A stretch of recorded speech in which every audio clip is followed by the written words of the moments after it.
So I am on a rover call and I am at a house filled with 4 beautiful cats.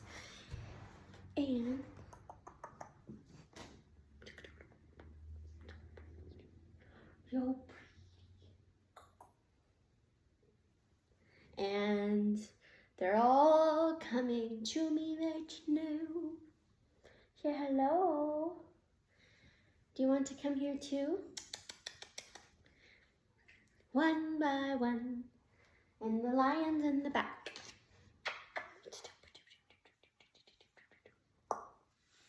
The other one is hiding, but anyhow, this is for Virgo. I'm gonna just do Virgo and I'll do Aquarius with you guys. I'm doing oracle readings this month, so this is the Moonology and this is the Shamanic Healing deck. So what I'm going to be doing is pulling just a couple of cards. We have a Capricorn full moon happening on July 13th. So this is for the month of July. What can you expect? What can you release? What can you bring in? And I'll grab some advice cards. So this one is for Virgo. Tell you what I love about Virgos is they're loyal. You can trust them. For some reason, trust their vision. I trust what they see. They just have a good way of seeing clearly and not attaching meaning to everything. I'm also a Taurus, so I love Virgos. They ground the hell out of me. Okay, so this is for Virgo. All right. What does Virgo need to hear? Luck is on your side. New moon in Sagittarius. You could be dealing with a Sagittarius.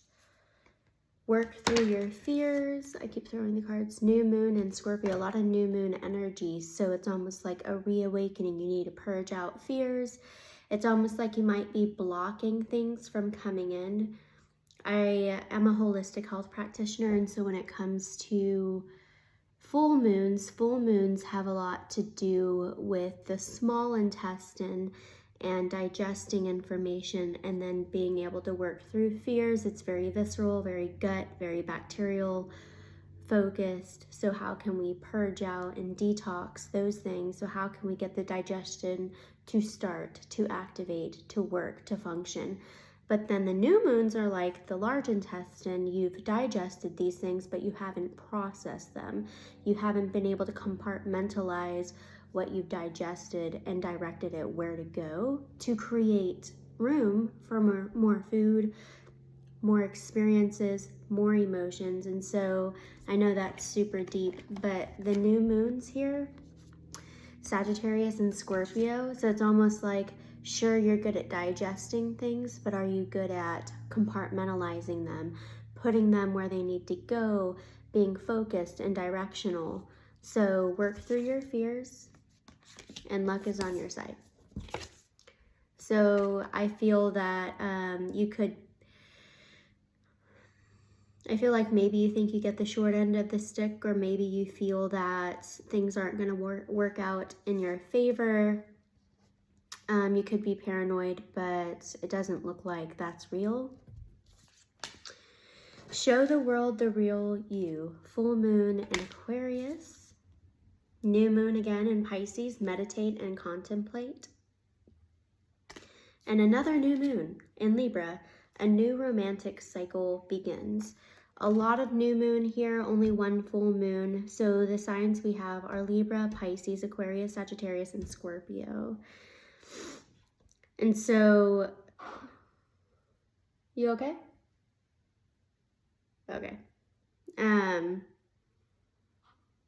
I feel like you have a big decision that's coming through and your fears are holding you back and keeping you attached to a certain situation, and this person that you're attached to, or this place, this thing, you can't be your authentic self. You could be building resentment. You could be feeling frustrated very easily, or you could see sides of you that aren't real, like emotions that might be foreign to you, like being impulsive is what I'm picking up, or being distracted easily. And that's why you're getting this new moon in Pisces. Like, let's meditate, contemplate. And I also think that someone might come in and stir you up and motivate you, like this new romantic cycle. Or you feel that this person creates balance where you didn't have balance, and that might stimulate this movement forward.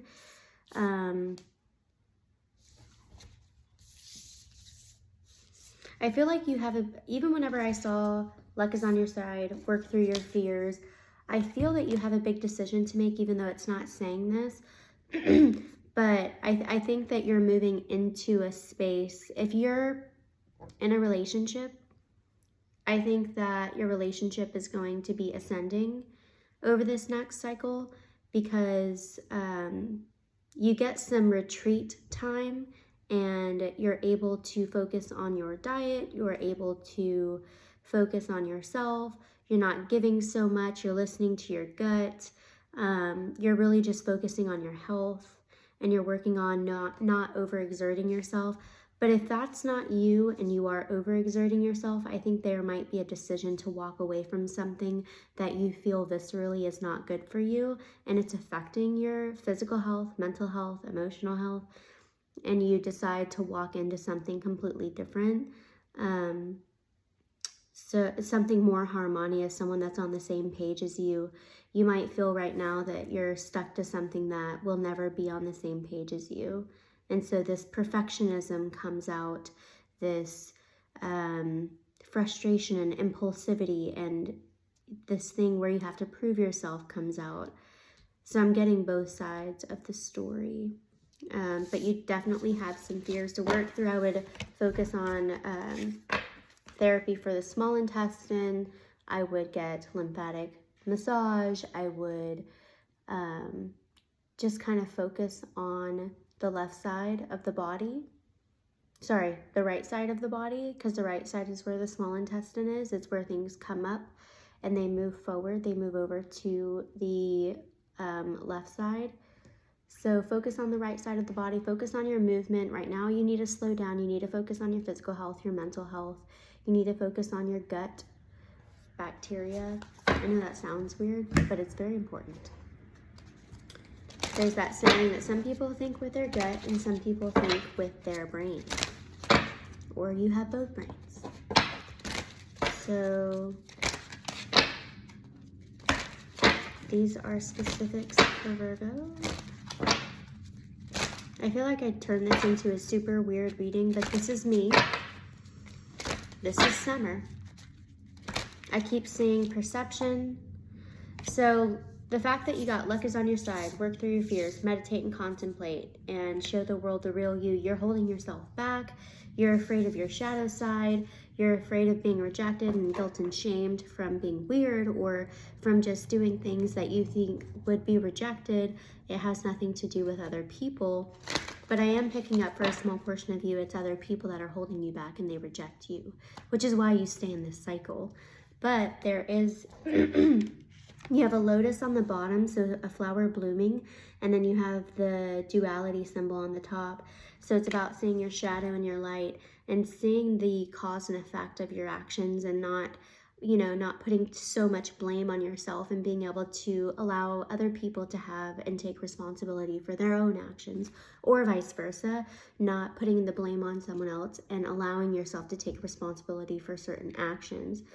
So this is about seeing the contrast. This is about the duality of everything. The number 9.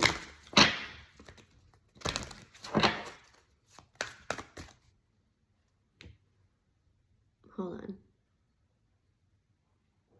The number 9.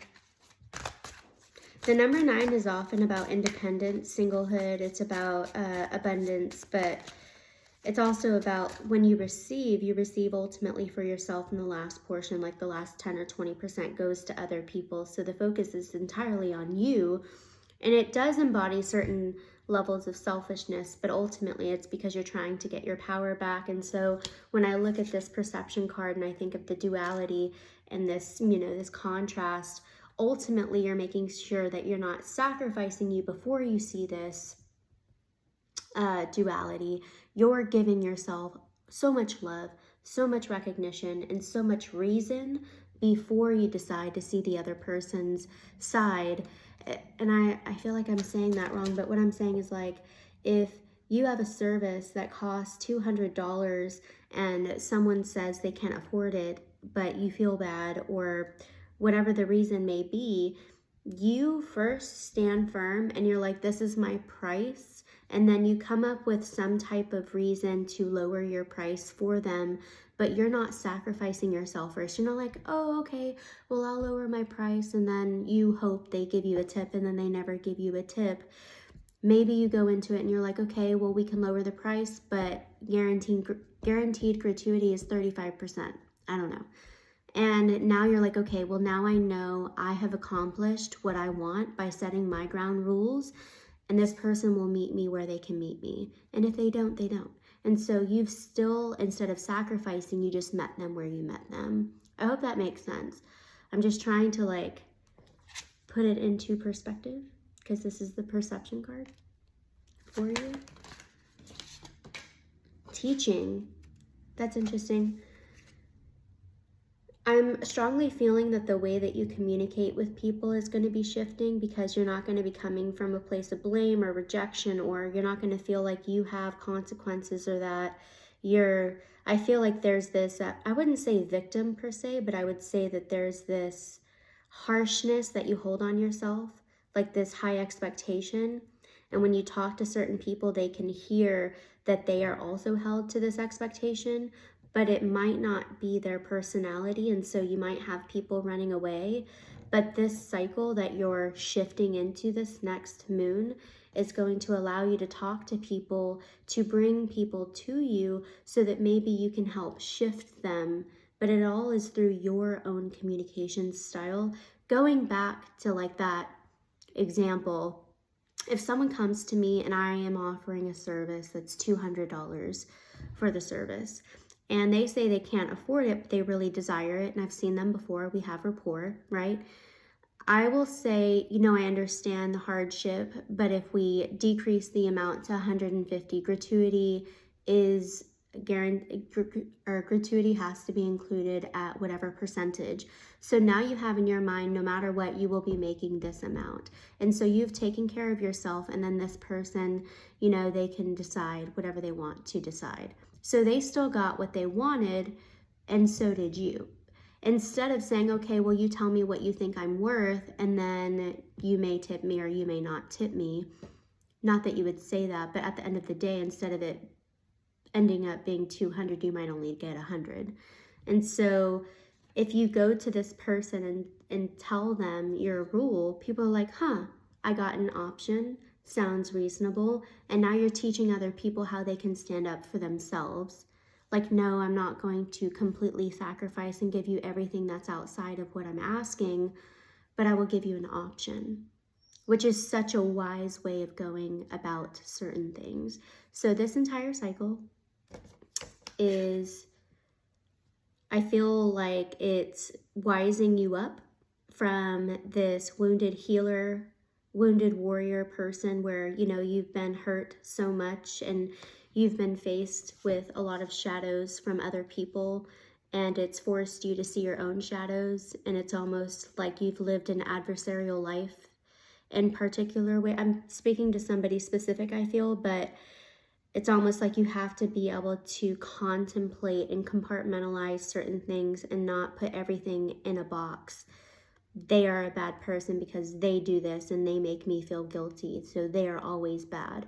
Or this person makes me feel joyous, and so they are 100% good. So it's about understanding how people can be rough around the edges and also be amazing, and knowing when to give them, how to give them, and always giving to yourself first before you give to them. And I think at the end of the day, we have a new romantic cycle begin. So this will ultimately affect your interpersonal relationships and your sex life. This will impact a lot of your intimacy, whatever you do for work, even like if you do service work and you have to have some level of intimacy and build some level of rapport, like if you're a massage therapist or if you are a coach for someone, it'll teach you how to teach them. I feel like you're ascending to a higher level of learning, and you're getting ready to go from like healing other people and working for other people, from being a service worker to teaching people. So that is a beautiful reading. I'm going to move on to Aquarius. Thanks.